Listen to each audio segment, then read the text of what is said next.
السلام علیکم ناظرین، آج ہم موجود ہیں گلشن معمار میں۔ آج جو شخصیت ہمارے ساتھ موجود ہے وہ کسی بھی تعریف کی محتاج نہیں، ینگ لیڈر ہیں اور بہترین شخصیت کے مالک ہیں۔ فلاحی کام بھی کرتے ہیں اپنے علاقے میں، بلوچستان میں بھی جاتے ہیں، وہاں پہ بھی فلاحی کام کرتے ہیں، یہاں پہ ملیر میں فلاحی کام بھی کرتے ہیں، اس کے ساتھ گڈاب میں بھی اچھے فلاحی کام۔ پولیٹیشین میں ابھی قدم رکھا ہے پچھلے 2-3 سال میں۔ ینگ لیڈر ہیں، یقیناً بڑی امیدیں ہیں۔ ابھی حال ہی میں انہوں نے جو وہ مسلم لیگ نون میں شمولیت اختیار کی ہے۔ میر عمران قمرانی ہمارے ساتھ موجود ہے۔ سر، آپ کا سب سے پہلے بہت شکریہ ادا کرتے کہ آپ نے ہمیں ٹائم دیا ہے۔ یہ پہلے آپ آزاد امیدوار تھے، پھر اچانک سے یہ مسلم لیگ نون میں شمولیت، یہ بڑی بریکنگ نیوز آپ نے ہمیں سنا دی۔ جی وعلیکم السلام اسلم بھائی، سب سے پہلے میں شکر گزار ہوں آپ کا کہ آپ آئے، ہمیں ٹائم دیا، ہمیں عزت بخشی۔ جی اسلم بھائی دیکھیں، کسی آپ کوئی سیاسی شخصیت جو ہوتا ہے، ظاہر اگر آپ کو سیاست کرنا ہے آگے تو آپ کو کسی سیاسی جماعت کے اندر شمولیت اختیار کرنی تو پڑے گی، آپ آزاد حیثیت سے تو نہیں رہ سکتے۔ اس لیے ہم نے بہت زیادہ سوچ وچار کے بعد کہ مسلم لیگ نون میں شمولیت اختیار کی۔ اس کے پیچھے کچھ اور بھی وجوہات ہو سکتی ہیں۔ میں چونکہ پیپلز پارٹی میں بھی رہ چکا ہوں، تو پیپلز پارٹی میں ہم نے کام کیا ہے۔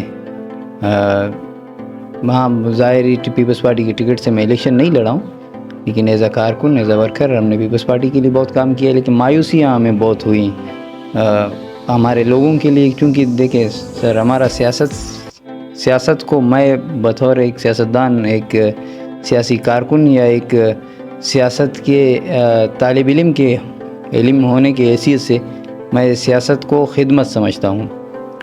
تو سیاست میں آنے کی ہماری وجہ جو تھی کہ اپنے لوگوں کی خدمت کرنا تھا۔ وہ لوگ جن کی ہاتھ ہم تک پہنچ سکتی ہے، آگے تک نہیں پہنچ سکتی، جن کی آواز آگے نہیں پہنچ سکتی، وہ ہمیں اس لیے سپورٹ کرتے ہیں کہ ہم ان کی آواز بنیں۔ دوسری جگہوں پر جہاں ان کی آواز نہیں پہنچ سکتی، ہم ان کی آواز وہاں تک پہنچائیں۔ اس لیے ہم نے سیاست میں قدم رکھا اس خدمت کے لیے۔ جب ہم ایک پارٹی میں تھے تو ہم خدمت نہیں کر سکے لوگوں کی، چونکہ آگے سے ہمیں مایوسی ملی۔ جو مایوسی ہمیں ملے گی تو ظاہر سی بات ہے وہ آگے فارورڈ ہوگی جن لوگوں کی نظریں ہم تک تھی۔ تو اس لیے ہم نے پھر آزاد حیثیت سے میں نے الیکشن لڑنے کا سوچا، الیکشن لڑا بھی، مقابلہ بھی کیا، پھر ریزلٹس جو بھی آئے، لیکن ہم نے اس ٹائم مقابلہ کیا۔ ابھی انشاءاللہ ارادہ ہے کہ مسلم لیگ نون کی ٹکٹ سے ہم الیکشن لڑیں گے اور سیاست کریں گے۔ اچھا، کیا آپ کو لگتا ہے کہ مسلم لیگ نون جو ملیر کے اندر کچھ سیٹیں لینے میں کامیاب ہوئی، کیونکہ ٹف ٹائم دیں گے کہ ابھی 6ٹھی سیٹ بھی آ چکی ہے جس میں ایک اور کینڈیڈیٹ جو وہ پیپلز پارٹی کا آ رہا ہے، تو کیا سمجھتے ہیں کہ آپ ٹف ٹائم دیں گے اس دفعہ؟ جی سر دیکھیں، ٹف ٹائم تو انشاءاللہ ضرور۔ آپ دیکھیں 2013 کے ریزلٹس دیکھیں، 2018 کے الیکشن کیا تھا تو وہ تو سب کو پتہ ہے۔ آج خود پیپلز پارٹی، باقی تمام پارٹیاں 2018 کی الیکشن کو کوئی اس وقت اس کی ریزلٹس کو تسلیم کرنے کی آج تک بھی تیار نہیں ہے۔ 2013 کی اگر آپ دیکھیں گے ریکارڈز تو حکیم بلوچ صاحب جو بعد میں پیپلز پارٹی میں انہوں نے شمولیت اختیار کی، مگر وہ جیتے تو پاکستان مسلم لیگ نون کی ہی ٹکٹ سے نا۔ تو ملیر سے اس وقت جب پورے کراچی یا پورے سندھ سے دوسری سیٹیں نہیں نکل پائی تھی، تو ملیر سے ہی سیٹ نکلا تھا پی ایم ایل این کے لیے۔ تو اس کا مطلب ہے کہ ملیر میں پی ایم ایل این کا ووٹر تو ہے، اگر اس کو اس کے بعد اگر اس طرح کا نمائندگی نہیں ملا، لیکن ہم یہ سمجھتے ہیں کہ قادر بشیر کلمتی کی لیڈرشپ میں انشاءاللہ ٹف ٹائم نہیں، سیٹ بھی نکلیں گی ملیر سے۔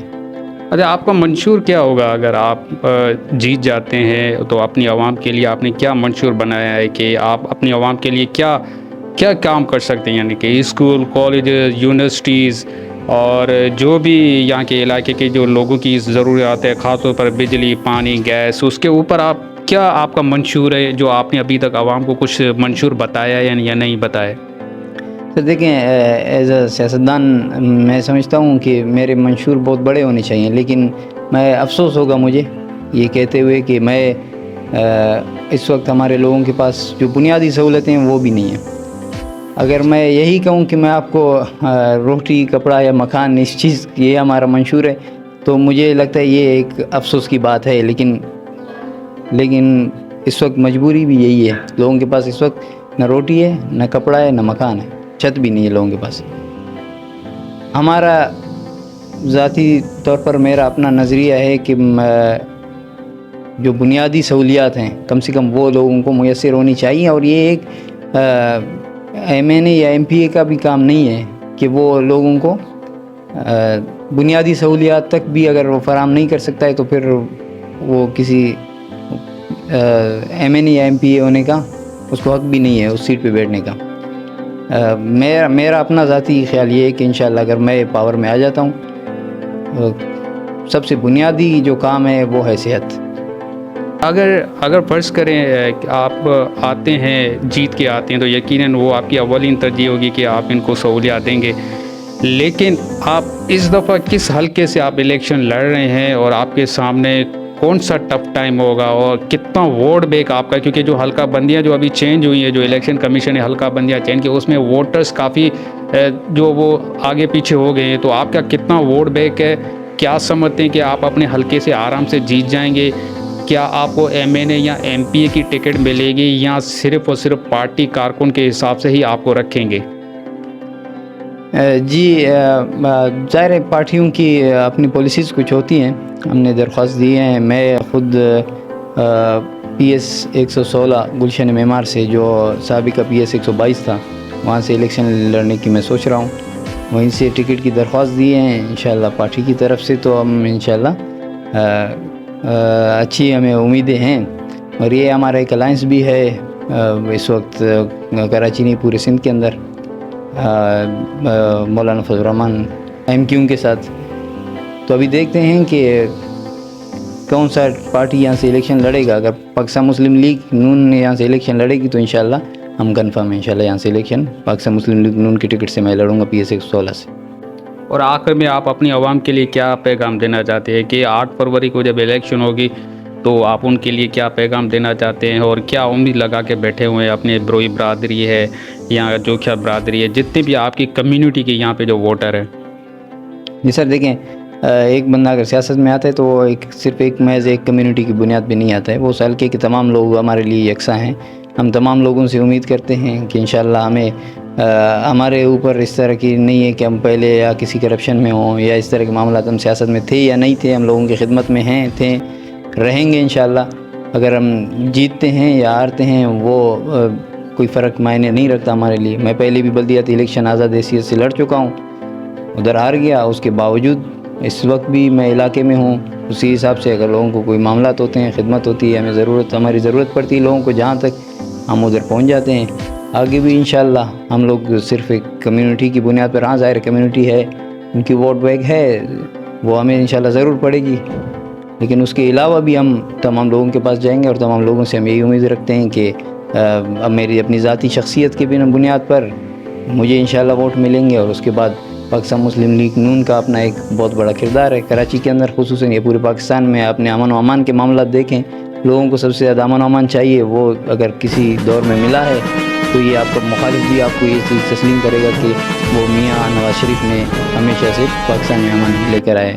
تو انشاءاللہ ہمیں امید ہے کہ پاکستان مسلم لیگ نون کو اس دفعہ ووٹ پڑے گا.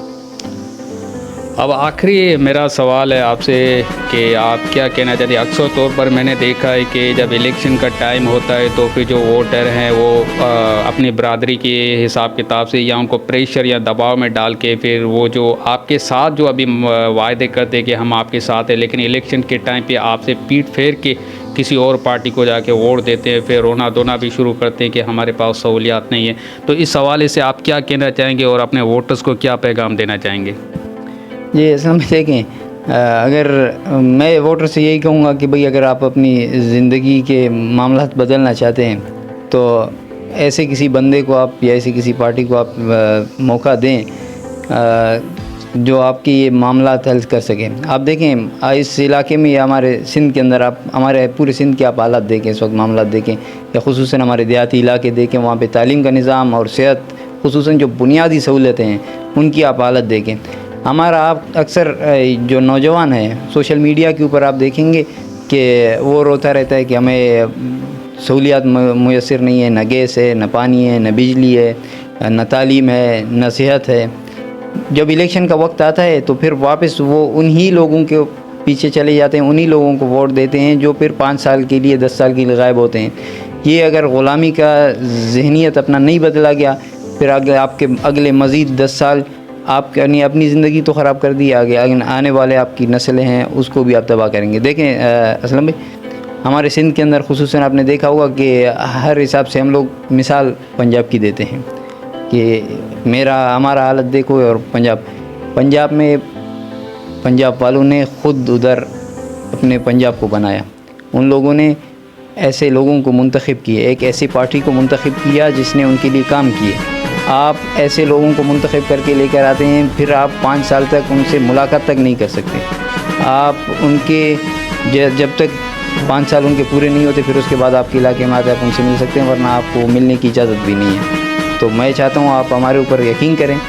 پیپلز پاکستان مسلم لیگ نون کے جہاں سے بھی کینڈیڈیٹس کھڑے ہیں سندھ میں، پورے سندھ میں، آپ ان کو ووٹ کریں، ان کو جتائیں. انشاءاللہ جو آپ لاہور کی مثالیں دیا کرتے ہیں اس لاہور کو ہم یہاں بنا کر دکھا دیں گے انشاءاللہ. بہت شکریہ ناظرین. یہ تھے عمران قمرانی، نوجوان اور ینگ لیڈر مسلم لیگ نون کے پینل سے. وہ کھڑے رہیں گے اور ان کو امید ہے کہ ان کو ٹکٹ بھی ملے گی. بڑی اچھی اور کھٹی میٹھی سے باتیں ہوئی ہیں. فیڈ بیک ہمیں ضرور